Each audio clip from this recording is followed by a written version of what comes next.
Público memorioso que nos ve, que nos escucha y que nos defiende con su preferencia. Fíjese usted que en esta etapa de conversaciones sabatinas, me da mucho gusto recibir, como será semana con semana, al director de Sin Máscaras, a mi colega y amigo Manuel Pedrero. Manuel, ¿cómo estás? Ricardo, otra semana y vaya semana.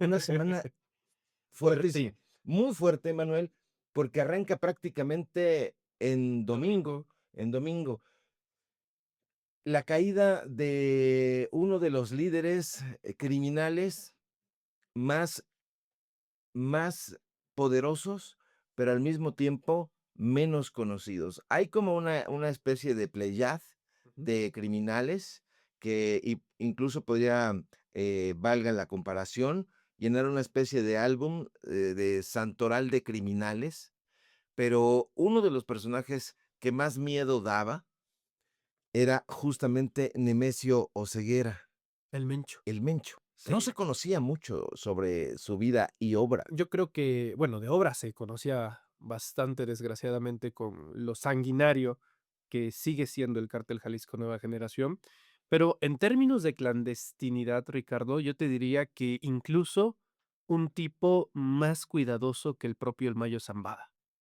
¿Por qué? Porque El Mayo Zambada solamente antes de su captura, solamente conocíamos una imagen de él, que era la que le tomó Julio Scherer en la entrevista icónica esa de la portada Proceso, en donde Scherer fue a la guarida, así se tituló, Scherer en la guarida del Mayo Zambada, y era la única foto que se conocía de Ismael Zambada.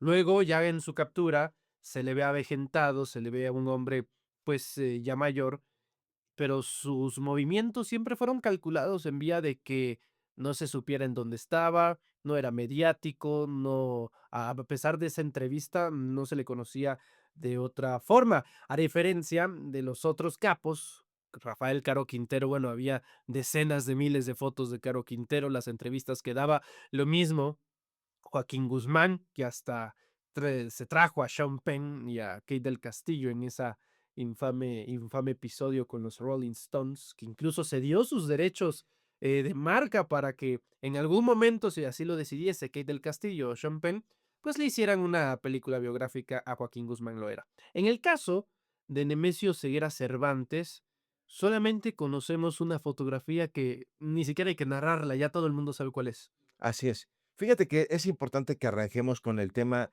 de estos líderes de Sinaloa, porque prácticamente la génesis del Cártel Jalisco Nueva Generación proviene del nacimiento del Cártel Jalisco, del Cártel de Sinaloa. ¿Por qué? Porque el Cártel de Sinaloa tuvo una decisión muy importante, justamente en el sexenio de Felipe Calderón, en esta hipócrita guerra al narcotráfico, donde él estaba prácticamente defendiendo al cártel de Sinaloa, hace una persecución en contra de los Beltrán Leiva, pero había una persona a la que, querían entregar, y esa persona se llamaba Ignacio Coronel. Nacho Ignacio Coronel, Coronel. papá de Macoronel. Así es. Entonces entregan a Nacho Coronel en un episodio muy interesante, porque a diferencia de cómo habían perseguido a los Beltrán Leiva, recordarás, y la gente que nos ve también, el cuerpo de Arturo Beltrán Leiva, el Barbas, Con billetes con billetes, ensangrentados. dólares engrapados en el cuerpo, la caída de Nacho Coronel es distinta. ¿Por qué viene al caso Nacho Coronel? Porque Nacho Coronel era, el intermediario entre el cártel de Sinaloa y el cártel del Milenio, un cártel que tenía presencia en Colima, en Michoacán y en Jalisco. De ahí venía el Mencho. De ahí venía el Mencho, precisamente. Él proviene de los torcidos, porque cuando, cae el cártel del Milenio, se hace una decisión. Viene los jefes, los capos, más viejos, y se llaman la Resistencia. Y vienen los Como la torcidos. oposición, ¿no? Que también Así se puso la resistencia, que ¿eh? también sería muy interesante que nos dijeran en quién se inspiraron. Sí. Y de ahí de los torcidos proviene, justamente Nemesio Ceguera Cervantes, este personaje que se convertiría prácticamente de un líder emergente en un personaje que va teniendo, avances, ya no solamente estaría en Colima, ya no solamente estaría en Michoacán, en Jalisco, e incluso hace palidecer, aprovecha muy bien el momento de la caída de los grandes líderes del cártel de Sinaloa, y el cártel Jalisco Nueva Generación se convierte en el cártel más influyente, más Del peligroso mundo.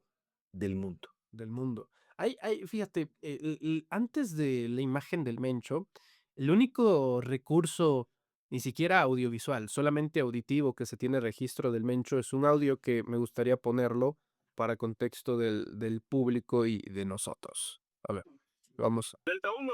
Hey, ¿quién habla? Mira bien, hijo padre, soy Mencho, güey. Relájate, soy Mencho, güey. Relájate, no tomó partido. Perro, te tengo el video 30 güeyes. Hasta no te relajas, güey.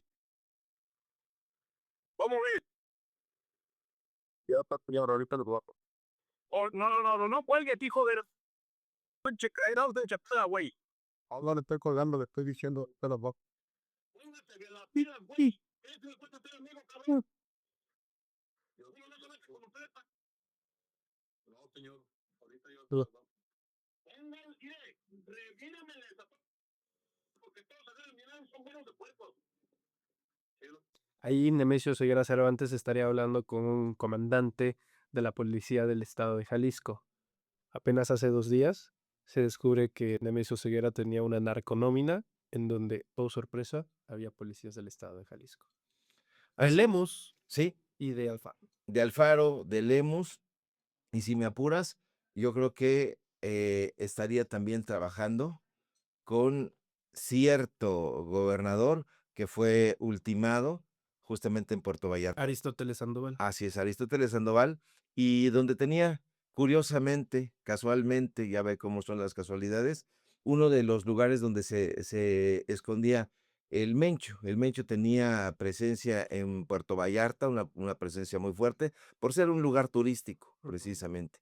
Entonces, ahí tenía había muchos, hipótesis de dónde podría haberse estado escondiendo. Se hablaba de algún tipo de serranía, se decía que él estaría escondiéndose incluso en bosques tupidos, a la manera en que lo hizo en algún momento el propio Chapo Guzmán, pero lo encontramos en Tepalpa, un, municipio de los setenta y tantos que hay en Jalisco, Turístico, turístico. turístico. Ahí quería retirarse Enrique Alfaro, no sé si sabías. Sí, Ahí planeaba pasar sus últimos días Enrique Alfaro. así es, lo recuerdo perfectamente y me llama más la atención porque es un municipio donde las camionetas, donde las, casas son prácticamente residencias. Hay un complejo, se puede ver a través de las imágenes de los mapas en Internet.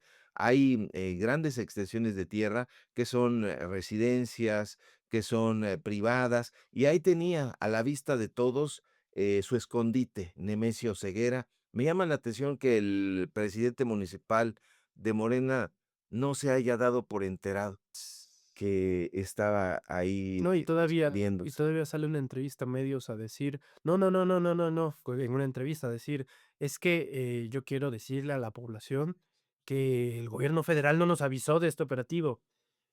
Y uno escuchando eso diría: "No se lo está diciendo a la población, se lo está diciendo el cártel". Se lo está diciendo al cártel de: "Perdón, es que no nos avisaron, no nos dijeron nada, no teníamos recursos ni idea de que esto iba a pasar". Entonces, sí pega bastante, no solo en el sentido criminal, sino también en la narcopolítica, a la clase política criminal, Ricardo, que desgraciadamente está infectada hasta el tuétano en el estado de Jalisco. Harfuch y el gobierno federal, pues, sí han metido mano. Pues, el caso más reciente tienes al alcalde de Tequila, Diego Rivera, que cae por extorsión.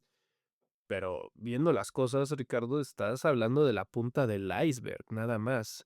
Okey, ya se acabó la cabeza, pero dicen los buenos que saben que si cortas una, crecen 2, ¿no? Entonces, ya se acabó el mal primario, hay que ver si no echa huestes las semillas que germinen del Cártel Jalisco. Yo estoy persuadido de que así es, ya comenzaron a circular los nombres de algunos personajes ahí, algunos anfibios Ujú. que que estarían disputando la reconfiguración de este cártel.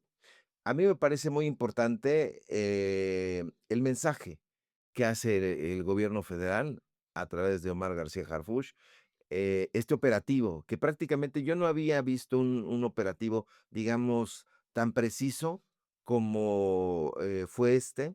En 2010 hablábamos del caso de Coronel, y no por colgarle blasones a Felipe Calderón, no, simple y sencillamente porque fue el personaje más desechable del cártel de Sinaloa. No querían entregar al Chapo, no querían entregar al Mayo, y el más desechable era justamente, Ignacio Nacho Coronel. Entonces lo entregan, ni siquiera va el ejército por él, que va a la Secretaría de Marina, los marinos hacen una incursión muy, puntual, y el tipo no es masacrado.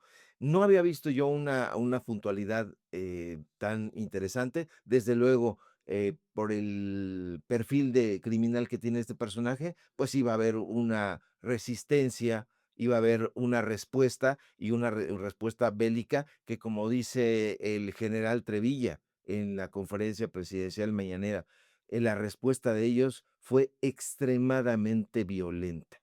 Desde luego, pues un personaje con esas características, líder de uno de los cárteles criminales más, poderosos del mundo, pues no iba a entregarse así nada más. Ahora, hay una narrativa que me gustaría provocarte para conocer tu opinión. Dice la comentocracia de la derecha que Claudia Sheinbaum cedió y que ha adoptado la estrategia de Felipe Calderón, que lo que hizo la semana pasada fue un acto que hubiera hecho Felipe Calderón. La interpretación en sí misma me parece muy ignorante. No lo podemos ver desde cualquier tipo de arista, desde el lado de la inteligencia, que no fueron echar balazos hacia diestra y siniestra, sino que hubo mucho papel de inteligencia. No hubieron los daños colaterales a raudales, como sí existía con Felipe Calderón, pero sobre todo no fue en un operativo de guerra, porque en una guerra, perdón, en la guerra nadie hace operativos de inteligencia. En una guerra entras y no preguntas quién, van todos. Y aquí, al final de cuentas, tienes datos oficiales de la Sedena, lo que dijo Trevilla, murieron 3 narcotraficantes, entre ellos Nemesio Ceguera, uno de sus escoltas personales, y uno de los capos, uno el Tuli, que también, falleció, fue abatido en el operativo, más las reacciones que hubieron en las casi 32 entidades federativas de la nación, Ricardo. Entonces, el hecho de decir que ahora Claudia Sheinbaum está emulando a Calderón, pues, de entrada a mí me parece muy estulto, muy ignorante, muy soberbio, pero aparte muy mezquino, porque si fuese así el caso, estimado Ricardo, quieren rebajar a Sheinbaum al nivel de Felipe Calderón. Hoy tú puedes circular libremente por las carreteras de este país y no vas a encontrar esos despliegues, militares que había en la época, no solamente de Felipe Calderón, hay que recordar que se remonta más atrás, hay que recordar, por ejemplo, los grandes despliegues que llevaba a cabo Carlos Salinas de Gortari, cuando el estallido en Ese Chiapas, tal, ZLN. movimiento zapatista. Así es, las, carreteras hacia Chiapas, que son empezaban desde Puebla, Tlaxcala, hasta llegar al estado, estaban repletas de, militares, habían tanques de guerra incluso en los estados apostados ahí. No tiene absolutamente nada que ver, me parece una visión ramplona. Esta salida que apuntabas tú, te vi en redes sociales de Margarita Zavala saliendo a defender prácticamente a Nemesio Ceguera. Nemesio Ceguera, a mí me parece de una bajeza enorme. Hay que reconocer, y lo hemos reconocido en nuestros espacios, los hierros que ha tenido, la transformación, se han criticado, pero esto a mí me parece un acierto. Me parece que lo que se está haciendo en materia de seguridad y de combate real a la desarticulación de los cárteles del crimen organizado, a mí me parece muy consistente y lejos de toda esa, supuesta y fingida audacia que tenían esos personajes, que los presentaban con ayuda de las cámaras de Televisa y Televisión Azteca y de otros medios, presentaban ahí que a la Barbie, que al Don Homer. Cárdenas Palomino, ¿dónde está Así es. Cárdenas Palomino? en prisión. ¿Está Exactamente. en prisión? ¿Dónde está García Luna? En Igual prisión. en prisión, ¿Quién falta? Felipe Calderón. Felipe Calderón. Y ambos fueron condecorados por Felipe Calderón. Entonces, a mí me cuesta mucho de repente creer a Jorge Romero, que pobrecito, ¿no? Ya le está tocando las últimas etapas de un partido moribundo. eh, Saca una propuesta dentro de la reforma electoral de la presidenta Claudia Sheinbaum y dice: en el PAN no votaremos nada ni estamos interesados en nada, si no se suspende. Ya ves cómo es el de, le encanta la dramaturgia, yo no sé, Lili Telles ha impuesto una moda ahí terrible, pero le encanta el histrionismo y dice: en el PAN nosotros no aceptaremos ninguna reforma si no contempla que los partidos políticos desaparezcan, pierdan su registro permanentemente si se comprueba que recibieron dinero o vínculos del narco. Entonces uno escucha eso del presidente del PAN y dices tú, o es una falta de autoamor terrible, o es la mayor autocrítica que está haciendo el Partido Acción Nacional en su historia. Porque de ser así, que por cierto ya está contemplado en la ley, de ser así como lo plantea Jorge Romero, ¿qué partido sería el que desaparecería hoy acreditado en juicios? Pues el PAN, Ricardo. Así es. Sí, bueno, no solamente históricamente con con Cárdenas Palomino, con Genaro García Luna, con el propio Felipe Calderón, sino ese cártel todavía está activo, y es un cártel donde habitan delincuentes de cuello blanco. Hay que decirlo claro y contundentemente, no es otra cosa el cártel inmobiliario. El cártel inmobiliario está encabezado justamente ahí están todavía en la administración, personajes que forman parte del cártel Taboada, inmobiliario, como Taboada, o el propio Jorge Romero, el propio Jorge Romero, Juan Ruerich, que está en la cárcel, ¿no? y que ya estaría desesperado, de acuerdo con algunas versiones, ya Ah, estaría sí. desesperado porque ya se tardaron mucho, le habían prometido que le iban a sacar después de determinado tiempo y que ya ha pechugado bastante y él dice: "No, ya tráiganme aquí los micrófonos y voy a hablar". Y entonces lo están conteniendo. Es que a lo mejor le dijeron a Von Roerich, no te preocupes, cuando Santiago Taboada sea jefe de gobierno, te sacamos. Mm, Creo que todavía no le han dado la noticia de que no ha ganado Taboada. sí, va de mal en peor, ese partido, Acción Nacional, se está desmoronando. Ahora, la reforma electoral presentada, 10 puntos. Estos niños, porque de verdad es una mentalidad infantil, ay, presentaron un PowerPoint. O sea, el texto constitucional se va a presentar el día lunes en el Congreso. Te están dando los bullets de la reforma electoral. O sea, todavía te lo están digiriendo Así es. para que no tengas que usar tanta materia gris, señor opositor. Y aún así se quejan, ¿no? Bueno, no, presentaron un PowerPoint. Ok, 10 puntos. Hay algunos que me parecen bastante destacables. A mí me parece que la reforma está diseñada de tal manera para que permanezca dentro de la posibilidad de aprobarse sin una reforma matizada, porque sí hay cosas que no se incluyen. No está, por ejemplo, el asunto del fuero, se elimina por completo la posibilidad de poder ver a Dios al foro constitucional, la figura de los plurinominales. No se van, pero ahora los vamos a elegir. Y queda la duda, lo sabremos el lunes, de cómo se van a elegir. ¿Lo elegirán los ciudadanos o lo elegirán los militantes por partido? ¿No? O sea, hay varias cositas por ahí que habría que averiguar.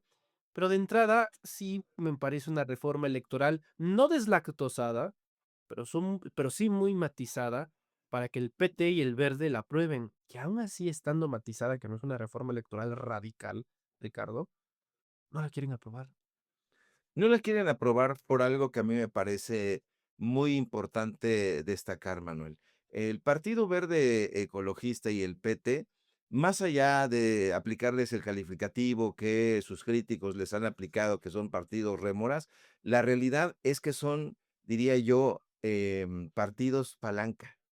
Son unos partidos palanca y además ellos han elaborado una estrategia muy interesante, una estrategia que tiene que ver con los votos decisivos. Sabemos perfectamente que por ley un partido político no puede tener Más de mayoría. 300 Así es. diputados. Y no puede tener más de 300 diputados y no puede tener ellos por sí mismo mayoría. Ujú, Necesitan de las fuerzas de otros partidos políticos para poder sacar adelante cualquier ujú, tipo de reforma. Y el Partido Verde Ecologista y el PT han entendido perfectamente cuál es ese papel. Ese papel es el de palanca. ¿A dónde ha participado y con quién ha participado el Partido Verde Ecologista? Ha participado con Morena en estas últimas elecciones, y me estoy refiriendo a las elecciones federales, porque en algunos otros estados, si no logran imponer a sus candidatos, simple y sencillamente rompen la alianza. Pero en otros momentos de la historia han participado con el PRI. Durante un buen tiempo estuvieron participando con el PRI. Participaron en la federal con el PRI de Enrique Peña Nieto para ayudarle ahí. Participaron en el Estado de México con el PRI, pero antes estuvieron participando con Felipe Calderón, estuvieron participando con Vicente Fox. Entonces han tenido una participación donde ellos en alguna medida se colocan del lado de la balanza para inclinarla. ujú. ¿Cuántos representantes votados democráticamente tiene ese partido político? Casi nada. No, o Bueno, sea, a ver, MC es el caso perfecto. Son 300 distritos que hay en este momento en la república y que se quedarán también para la reforma electoral. ¿Sabes de cuántos de esos 300 distritos Movimiento Ciudadano ganó? Uno. Gracias a ese uno, hoy tiene 22 representantes. ¿Cómo es que uno se transforma en 22, Ricardo? O sea, son las cúpulas, y eso es la crítica que ha hecho la presidenta, que me parece muy acertada. Las cúpulas, las que han estado definiendo quiénes son estos personajes plurinominales que tanto defiende, por cierto, lo voy a decir, aunque Noroña, Noroña. sí, los defiende Noroña. Él es pluri ahorita, ¿no? Así es. Es senador plurinominal. Sí, es un personaje con bastante arrastre, nadie lo va a negar, pero ha defendido de manera, yo diría, no solamente fuerte, sino hasta sospechosa, el asunto plurinominal. Los pluris, el fuero, o sea, también el fuero lo ha defendido, ¿no? Lo ha defendido. Yo creo que los gobernantes deben de ejercer su función en el sentido que vive la mayoría de los gobernados. Y la mayoría de los gobernados no va por la vida ahí consiguiendo trabajos a través de palancas, no va por la vida ahí que la policía no lo pueda detener si comete un robo a un banco, como no podrían detenerlo en el caso de un diputado o un senador. Yo creo que es importante que entiendan, desde luego, que deben de tener la función de vivir en la mayoría de lo que estamos haciendo nosotros, el pueblo.